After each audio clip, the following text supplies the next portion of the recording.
On the southern coast of China's Hainan Island, at a nuclear site called Changjiang, a reactor small enough to fit inside a gymnasium is in its final pre-commissioning tests. It's called Linglong One. It stands 14 meters tall and produces 125 megawatts of electricity, enough to power more than 500,000 homes. It passed the International Atomic Energy Agency's safety review in 2016, making it the first small modular reactor in the world to do so. Construction started in July of 2021. Cold functional testing was completed in October of 2025. The non-nuclear turbine run passed on its first attempt in December of that same year. And as of August 2026, the reactor is undergoing its final round of testing before fuel loading and grid connection. When it switches on, it will be the first land-based commercial small modular reactor in history. Not in the United States, where billions of dollars have been spent, and the only NRC-licensed SMR project was canceled before a single shovel broke ground. Not in the United Kingdom. Not built by any of the companies that have been promising this technology for the better part of a decade. It was built in China by the China National Nuclear Corporation on a timeline that most Western energy analysts said couldn't be done. And the reason that matters has almost nothing to do with China. It has everything to do with artificial intelligence. Over the past 2 years, every major technology company in the world has signed a nuclear power deal. Microsoft committed to a 20-year agreement to restart 3 Mile Island Unit 1, the reactor that had been sitting dormant for 5 years at the most infamous nuclear site in American history. Google signed the first corporate small modular reactor fleet deal ever recorded, partnering with Kairos Power to build multiple reactors. Amazon invested $700 million in X Energy with plans to build up to a dozen small modular reactors near its data centers. And Meta, the company that operates Facebook, Instagram, and WhatsApp, signed agreements covering up to 6.6 gigawatts of nuclear capacity, more than any other company on Earth. In total, across 13 separate deals, Big Tech has committed to 9.8 gigawatts of new nuclear power. The press releases made it sound like the future was already decided. But there is a difference between signing a contract and switching on a reactor. Microsoft's 3 Mile Island restart, now renamed the Christopher M. Crane Clean Energy Center, is the most advanced of all these projects, and it still won't deliver power until late 2027 at the earliest. Google's Kairos Power SMR won't produce its first megawatt until 2030. Amazon's X Energy reactors are targeting the early 2030s. Meta's 6.6 gigawatts won't arrive until somewhere between 2032 and 2035. The question is not whether Big Tech wants nuclear power. It clearly does. The question is whether the reactors actually exist. And right now, the only country on Earth that is finishing one is a country that none of these companies can buy power from. To understand why this gap exists, you have to understand what small modular reactors were supposed to be and why they were supposed to change everything. Traditional nuclear reactors are enormous. They produce 1,000 megawatts or more. They take a decade or longer to build, and their budgets routinely double before the first watt of electricity reaches the grid. The Vogtle plant in Georgia, the last large reactor completed in the United States, came online in 2023 after years of delays and cost overruns that pushed the final price past $30 billion. $30 billion for a single power plant. That is the number that has haunted the American nuclear industry for years because it made new nuclear construction look not just expensive, but economically irrational. Small modular reactors were designed to break that pattern entirely. Smaller output, typically between 50 and 300 megawatts per unit. Factory-built modules that could be manufactured in a controlled environment and shipped to site, rather than custom constructed in place with thousands of skilled laborers over many years. Passive safety systems that don't require operator intervention or external power during an emergency, meaning they could shut themselves down safely without anyone touching a control panel. And most importantly, standardized designs that could be licensed once by a regulator and then deployed over and over again in different locations, each one cheaper than the last. The vision was nuclear power that could be ordered like industrial equipment, rather than commissioned like a cathedral. It was elegant, it was logical, and it attracted billions of dollars of investment from both governments and private industry. The problem is that vision has not yet produced a single commercial kilowatt-hour anywhere in the Western world. The concept works, the physics works, but the economics have not survived contact with reality. First-of-a-kind SMR costs are currently estimated at $6,000 to $10,000 per kilowatt of capacity. That cost is expected to come down dramatically with serial production. The whole point is that the 10th reactor costs a fraction of the first. But you cannot get to the 10th reactor until someone pays for the first one. And the first one is the most expensive reactor anyone has ever built relative to its size. It's a classic bootstrapping problem, and no company has solved it yet. The clearest illustration of that failure is NuScale Power.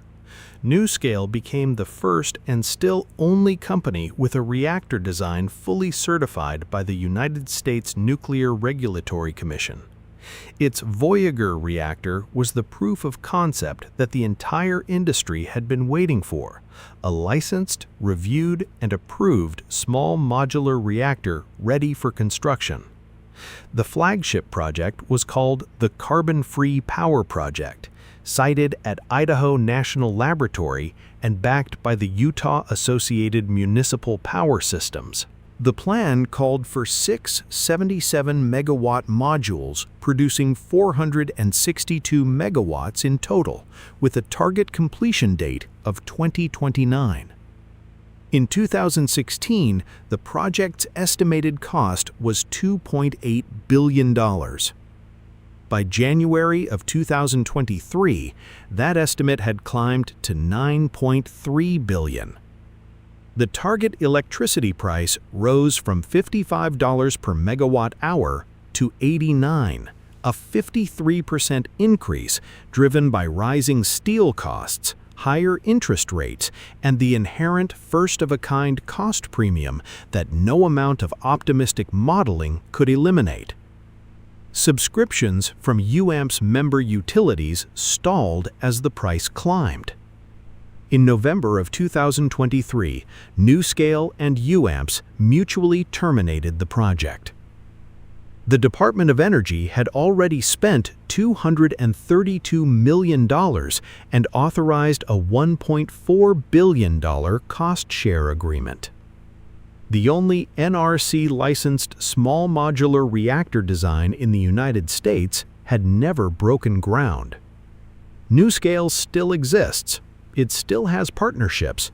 It still has plans for projects in Ohio and Pennsylvania.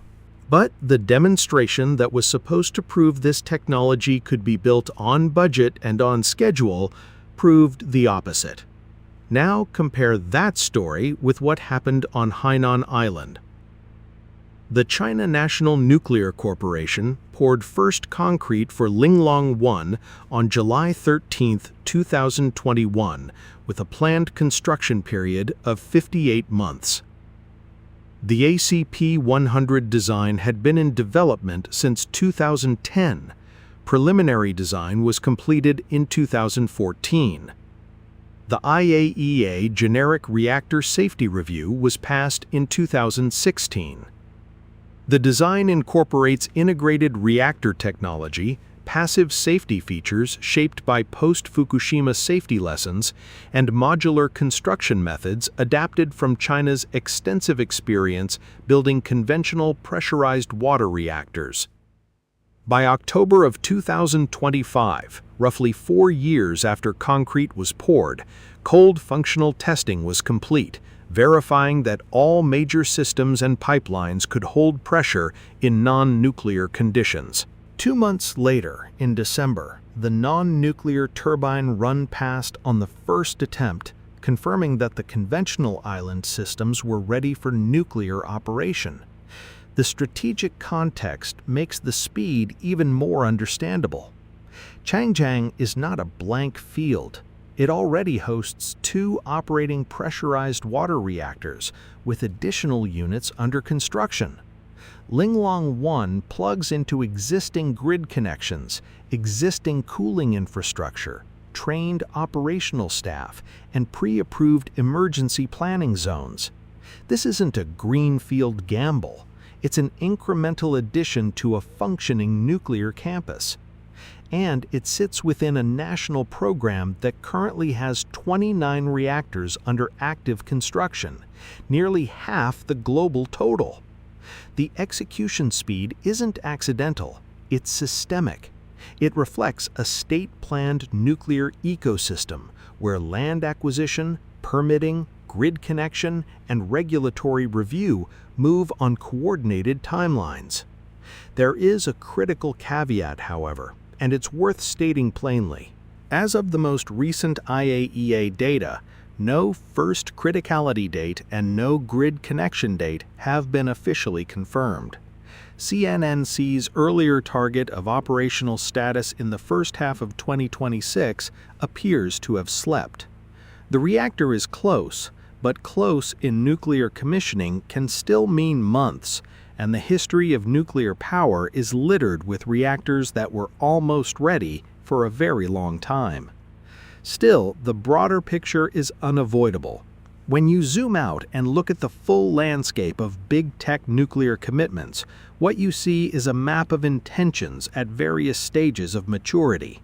The headline number, 9.8 gigawatts across 13 deals, sounds decisive, but those numbers describe fundamentally different things. A 20-year power purchase agreement tied to a reactor that already exists and is already generating electricity is a bankable contract. An agreement to explore building reactors that haven't been licensed, sited, financed, or permitted is an intention with a press release attached. The distinction matters because investors, utilities, and grid planners need to know what power is actually coming and when.